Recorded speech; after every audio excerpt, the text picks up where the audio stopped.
विद्यार्थी मित्रांनो, आपण 8वीच्या सेकंड चॅप्टरला सुरुवात करतो.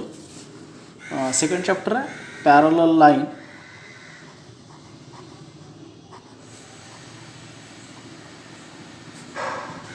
And transversal. याचा मराठीतून अर्थ होतो पॅरलल म्हणजे समांतर रेषा आणि छेदिका. छेदिका म्हणजे काय? छेदणारी रेषा. आणि ट्रान्सव्हर्सल म्हणजे छेदिका. आणि पॅरलल लाईन म्हणजे काय? समांतर असणाऱ्या रेषा. समांतर म्हणजे काय? एकमेकांना न छेदणाऱ्या. आणि ट्रान्सव्हर्सल म्हणजे त्यांना छेदणारी रेषा. आता समांतर रेषा तुम्ही कुणाला म्हणणार? आपण त्याची आता डेफिनेशन पाहूया. द लाईन्स कशाची डेफिनेशन पाहतोय आपण? Parallel line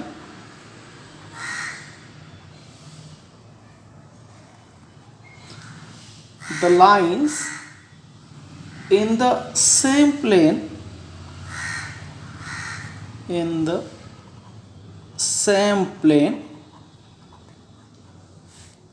which do not intersect each other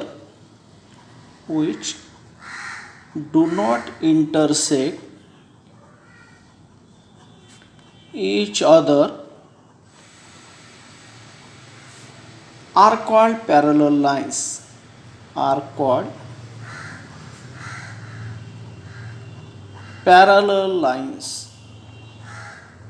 कुणाला पॅरलल लाईन्स म्हणायचं? की ज्या रेषा एकाच प्रतलामध्ये असणाऱ्या रेषा व एकमेकांना न छेदणाऱ्या रेषांना समांतर रेषा असं म्हणतात. For example, line A and line B are parallel lines. दुसरी मी एक अशी घेतली, तिला पण आपल्याला अशीच घ्यावी लागेल. ही काय? आता line L and line M are parallel lines. मी तुम्हाला म्हटलं की समजा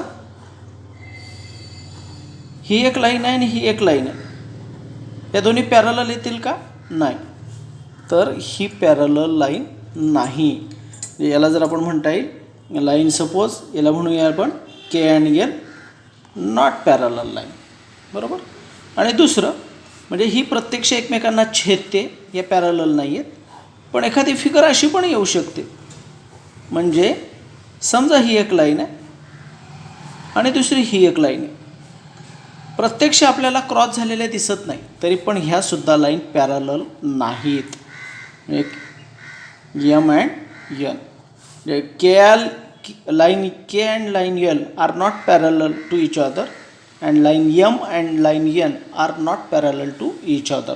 इथे ही प्रत्यक्ष छेदत नाही आहे, पण याचा अर्थ काय? ही पुढे वाढणार आहे. वाढली म्हणजे इथे कुठेतरी ती क्रॉस होणार आहे. म्हणून प्रत्यक्ष एकमेकांना क्रॉस झालेल्यांनाच पॅरलल म्हणत नाही असं नाही, तर पुढे जाऊन क्रॉस होतील तर त्यांनासुद्धा आपल्याला पॅरलल लाईन्स म्हणता येत नाही. म्हणून तुम्हाला पॅरलल लाईन कोणत्या? की एकमेकांना कितीही लांबवल्या त्या लाईन्स अमर्याद अंतरापर्यंत, तरी त्या एकमेकांना जेव्हा छेदत नसतील तेव्हाच त्या रेषांना पॅरलल लाईन्स अर्थात समांतर रेषा असं म्हणतात. दुसरी कन्सेप्ट पाहणार होता आपण आता ट्रान्सव्हर्सल.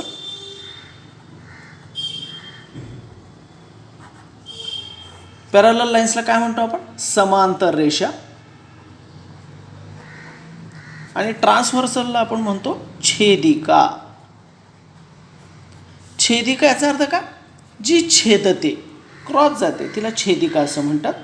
बघा आता उदाहरणार्थ, आता मी ह्या दोघं पॅरलल लाईन काढत नाही आहे. आपण इथे विचार करतोय तो फक्त छेदिकेचा. या दोन लाईन्स आहेत, मी यांना पॅरलल म्हणत नाही आहे, लक्षात ठेवा. M and N are two lines and another line L intersect line M and N. ही एल जी लाईन आहे ती इंटरसेक्ट करते एम आणि एनला कुठल्या कुठल्या पॉईंटमध्ये? याला म्हणूया आपण ए आणि बी. या दोन पॉईंटमध्ये ती इंटरसेक्ट करते आणि म्हणून ह्या यल रेषेला यम आणि यन यांची ट्रान्सव्हर्सल म्हणतात. म्हणजे मग ट्रान्सव्हर्सलची आपल्याला डेफिनेशन काय करता येईल? If a line intersect given two lines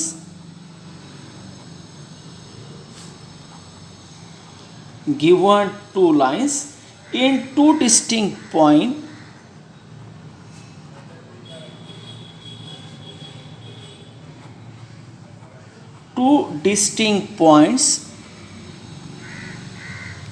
that line is called a transversal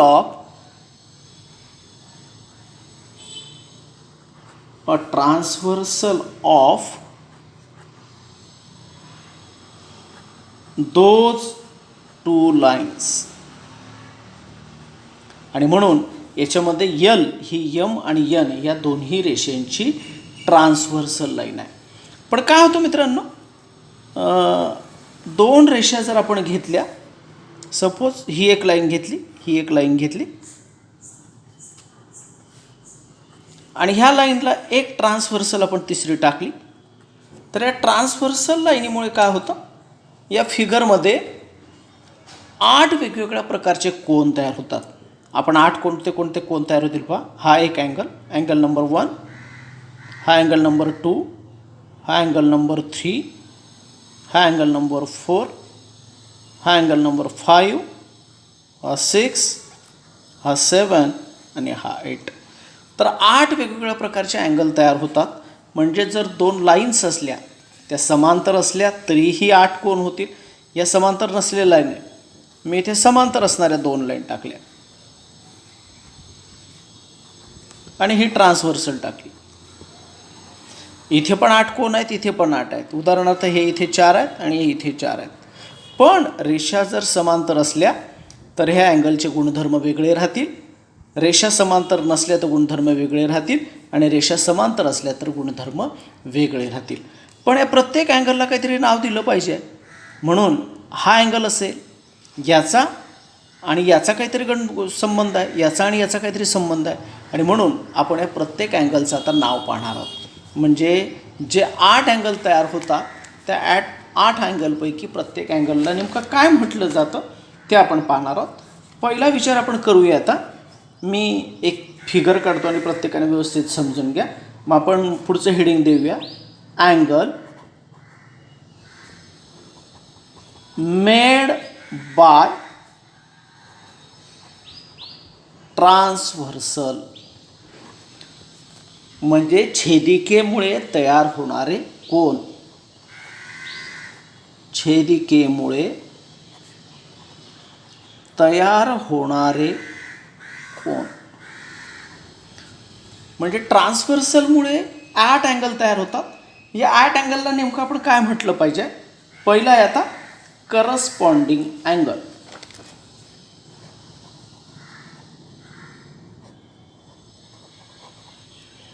corresponding angle याला आपण मराठीमध्ये म्हणतात संलग्न कोन.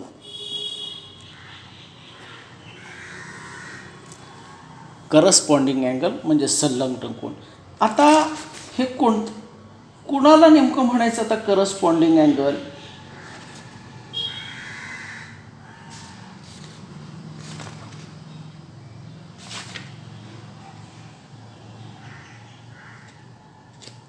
तर आपण प्रत्यक्ष आता फिगर पाहूया. फॉर एक्झाम्पल मी ही एक लाईन घेतली आणि ही दुसरी एक लाईन घेतली. या दोन्ही लाईन तुम्हाला विचारल्या, सपोज हिला लाईन आपण क्यू म्हणूया, हिला लाईन एस म्हणूया. या दोन्हीही लाईन तुम्हाला विचारलं तर पॅरलल आहेत का? तर नाही. याचं कारण ही लाईन जर पुढे इथपर्यंत वाढवली कुठतरी, हे बघा ही या बाजूला आपण आरो दाखवला, याचा अर्थ काय, ही कुठेतरी इकडे लांबणार आहे. आणि ही पण इकडे आपण लांबवली तर मित्रांनो काय होईल, ती कुठेतरी क्रॉस होणार आहे. म्हणून या दोन्हीही लाईन पॅरलल नसलेल्या आहेत. आणि याच्यामध्ये आपण आता एक ट्रान्सव्हर्सल टाकली. तर या ट्रान्सव्हर्सलला आपण जिथे इंटरसेक्ट झाली ती ट्रान्सव्हर्सल तिला आपण नाव देऊया आता. या लाईनीला नाव देऊया QP. हिला नाव देऊया आता SR. आणि ह्या डिस्टिंक्ट पॉईंट जे आहेत वेगवेगळ्या दोन प्रकारचे जे ते ट्रान्सव्हर्सल त्यांना छेदून गेलेले, त्याला नाव देऊया आपण MN. आणि याला नाव देऊयात आपण, पुस्तकामध्ये हीच नावं दिली आहेत, तीच तुम्हाला अभ्यासासाठी समजावं म्हणून मी पुस्तक धरून तुम्ही हा व्हिडिओ ऐकणार तेव्हा तुम्हाला कन्व्हिनियंट व्हावं म्हणून मी तीच नावं घेतो आहे. आणि म्हणून याला नाव देऊ आपण AT. मग बघा आता करस्पॉन्डिंग अँगल कुणाला म्हणायचं तुम्हाला सहजपणे लक्षात येईल. आता ह्या ट्रान्सव्हर्सलमुळे हे जे अँगल तयार होतात, आता हा आणि हा आणि हा आणि हा, हे बघा ही एक जोडी. आणि त्याच्यानंतर खालच्या बाजूला हा अँगल हा एक आणि हा एक. म्हणजे या ट्रान्सव्हर्सलच्या एकाच साईडला वरचे दोन्ही अँगल हे एकमेकांचे करस्पॉन्डिंग अँगल आहेत आणि खालचे दोन्ही अँगल एकमेकांचे करस्पॉन्डिंग अँगल. तसं इकडच्या साईडला खालचे दोन्ही करस्पॉन्डिंग अँगल आणि वरचे दोन्ही करस्पॉन्डिंग अँगल. कळालं? म्हणजे तुम्हाला आता करस्पॉन्डिंग अँगल म्हणजे ट्रान्सव्हर्सलच्या एका साईडला अप्पर साईडचे दोन्ही जे आहेत ते परस्परांचे करस्पॉन्डिंग अँगल आहेत, लोअर साईडचे दोन्ही आहेत ते परस्परांचे कोणते अँगल आहेत? करस्पॉन्डिंग अँगल आहेत. दुसऱ्या अपोजिट साईडला आता अप्पर साईडचे करस्पॉन्डिंग अँगल आहेत, लोअर साईडचे करस्पॉन्डिंग अँगल आहेत. आता आपण प्रत्येकाची नावं लिहू म्हणजे तुम्हाला लक्षात येईल. त्याची डेफिनेशन पाहूया. डेफिनेशन काय येईल आता पहा. If the arms on the transversal, if the arms of on the transversal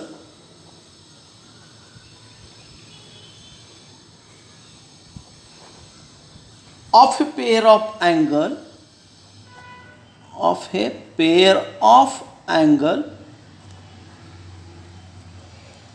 are in the same direction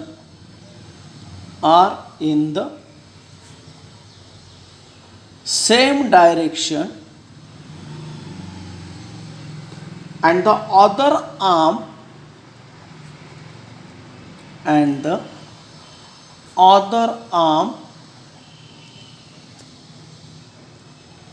are on the same side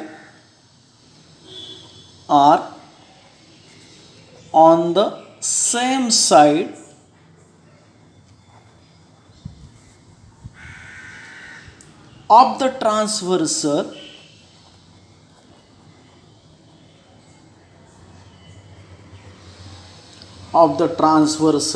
then it is called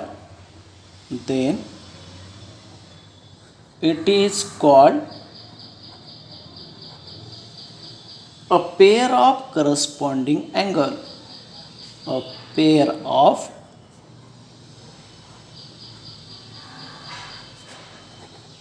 corresponding angle. याचा अर्थ एक लक्षात ठेवा, करस्पॉन्डिंग अँगल एकटा कधीच नसतो, corresponding अँगलची pair असते. मी तुम्हाला सांगितलं आहे फिगरमध्ये, अप्पर साईडचे दोन्ही खालचे दोन्ही म्हणजे पेअर आली. मग आपण pair of corresponding angle in the given figure लिहूया आपण. पेअर ऑफ करस्पॉन्डिंग अँगल, या फिगरमधले पेअर ऑफ करस्पॉन्डिंग अँगल आपण लिहूया. पहिला येईल पहा आता. फर्स्ट अँगल AMP कोणता आला बघा आता. AMP म्हणजे हा अँगल आला. ह्या अँगलला जोडीदार कोणता येईल आता? इकडचा हा. मग त्याला म्हणू अँगल MNR. MN आणि R. And angle MNR. Second आता लोअर साईडचा काय म्हणतात त्याला? Angle PMN. Angle PMN and angle त्याला जोडीदार कोणता येईल? RNT. त्या साईडला आता अपोजिट साईडला angle AMQ and angle MNS. बघा AMQ आणि MNS म्हणजे हा अँगल आणि हा अँगल. आणि fourth angle QMN and angle SNT. तर अशा पद्धतीने आपण पॅरलल लाईन्स म्हणजे काय, ट्रान्सव्हर्सल म्हणजे काय आणि करस्पॉन्डिंग अँगल म्हणजे काय हे मी तुम्हाला समजून दिलं आहे. तुम्ही अभ्यासासाठी काय करायचं आहे, आता मी तुम्हाला एक छोटासा अभ्यास असा देतो. मी ही पॅरलल लाईन 2 दिल्या आणि याला एक ट्रान्सव्हर्सल टाकली आणि याला वेगवेगळ्या प्रकारची नावं जर दिली तर याच्या खाली तुम्ही त्यांचे करस्पॉन्डिंग अँगल लिहून टाकायचे आहेत. सपोज मी याला नाव दिलं ABCD E अँड F.